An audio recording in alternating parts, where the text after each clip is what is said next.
Você já teve a sensação de que estuda, até entende, mas no dia seguinte simplesmente esqueceu tudo? Pois bem, isso é muito presente, é muito comum com a maioria das pessoas e não tem nada a ver que você não se esforçou o suficiente, não. Tem muito a ver com o fato da gente não saber como o nosso cérebro de fato funciona. E aí com isso a gente não faz o uso adequado dele, o melhor uso para a gente poder estudar mais e melhor.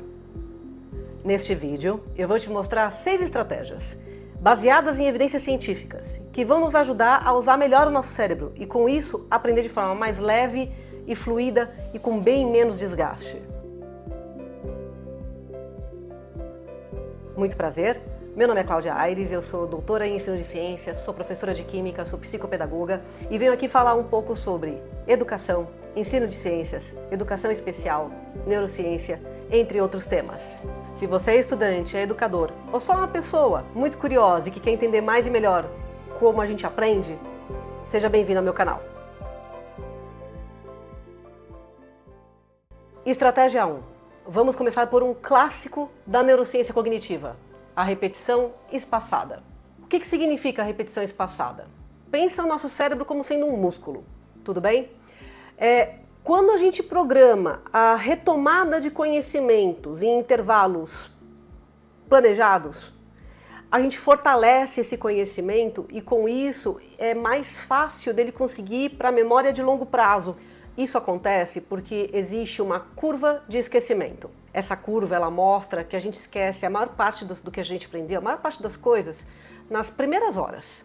Mas se a gente fizer revisões, se a gente revisar no tempo certo, antes que o esquecimento se complete como um todo, o cérebro entende que aquilo é importante. Como que a gente aplica isso? Revise no primeiro dia, assim que você aprendeu. No mesmo dia, horas depois. Revisa depois de um dia. Depois você revisa depois de 3 dias, uma semana, um mês e vai aumentando o tempo. Ah, mas como que eu posso fazer essa revisão? Você pode usar cartões, por exemplo, você pode usar listas de exercício, qualquer mecanismo que para você faça sentido usar para retomar esse conhecimento, aplicando ele em diversos contextos para conseguir fortalecer ele na sua memória. Estratégia 2, recuperação ativa, também chamada de prática de recuperação. Essa daqui é bem simples, em vez de você ficar relendo ou sublinhando o texto, o material que você tem, você vai tentar lembrar de todo o conteúdo que você estudou sem olhar nada, sem ler nada. Isso ativa as suas conexões neuronais e fortalece essas conexões. Um exemplo prático: terminou de ler um capítulo de um livro. Você vai fechar esse livro, vai pegar um papel e vai anotar tudo que você lembra desse capítulo. Ou você vai tentar falar sobre ele em voz alta, como se fosse uma mini aula. Aliás, ensinar é, inclusive, um dos principais estilos de aprendizagem. A gente fala já sobre isso. Estratégia 3, intercalação. Aqui a ideia é intercalar assuntos diferentes numa mesma sessão de estudo. Parece um pouco confuso, mas aqui a ideia é treinar o nosso cérebro para conexões mais flexíveis e, com isso, fazer com que ele consiga trabalhar melhor na retenção da informação. Vou trazer um exemplo. Em vez de você estudar 2 horas só de matemática, você vai trabalhar 30 minutos de matemática, depois você vai colocar mais 30 minutos de geografia, 30 minutos de português e vai terminar com 30 minutos de biologia. Isso melhora a sua retenção de informação na memória de longo prazo, porque replica de maneira mais fiel situações do cotidiano, situações do dia a dia, que a gente muda de assunto, de temática, de um momento para outro. Estratégia 4, codificação dupla.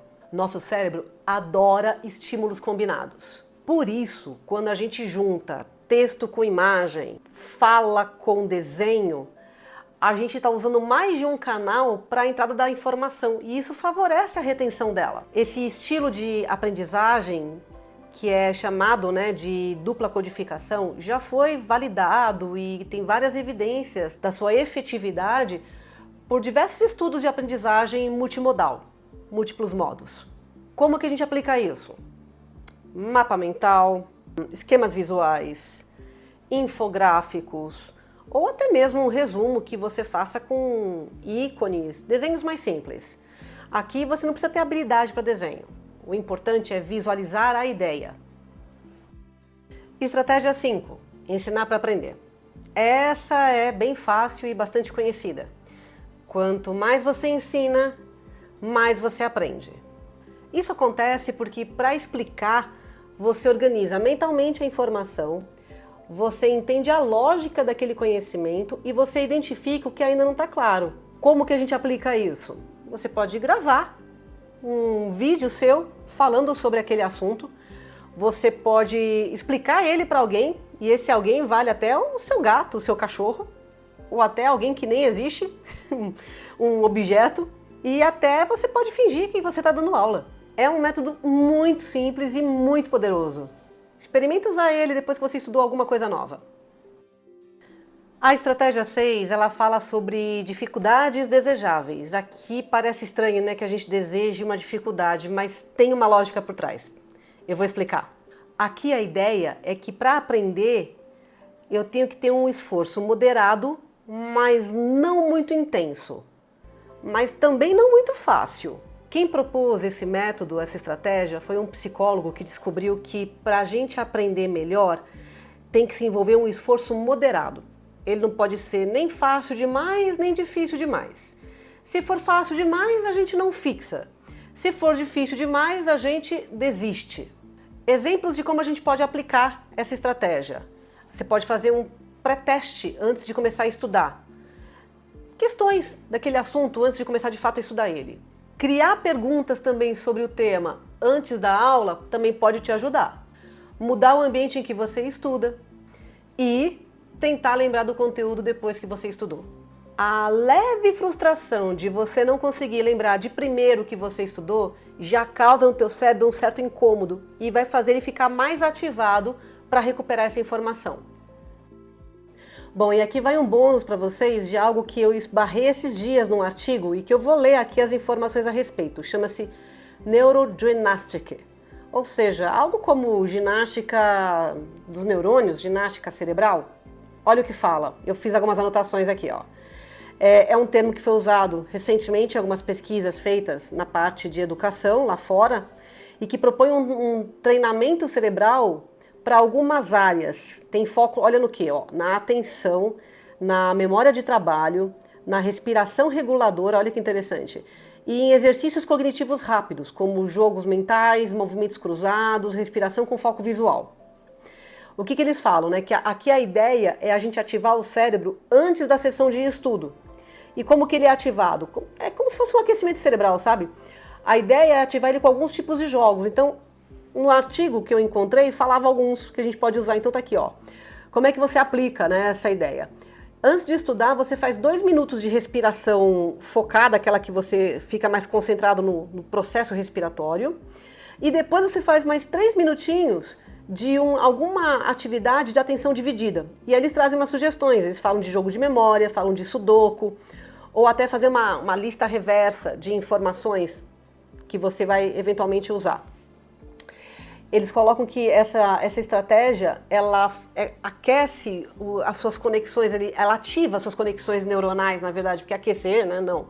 Ela ativa as suas conexões neuronais e com isso o teu cérebro fica mais preparado para reter a informação que ele vai receber. Interessante, né? Então, vamos recapitular?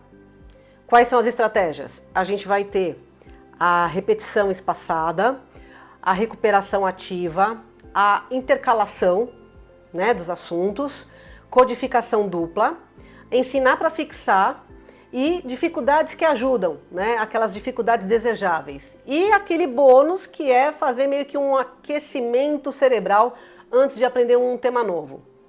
Se você aplicar 2 ou 3 dessas estratégias no seu dia a dia, eu tenho certeza que você vai sentir a diferença. E aí, você já usou alguma delas? Qual dessas estratégias você já conhecia? Qual delas você vai tentar primeiro?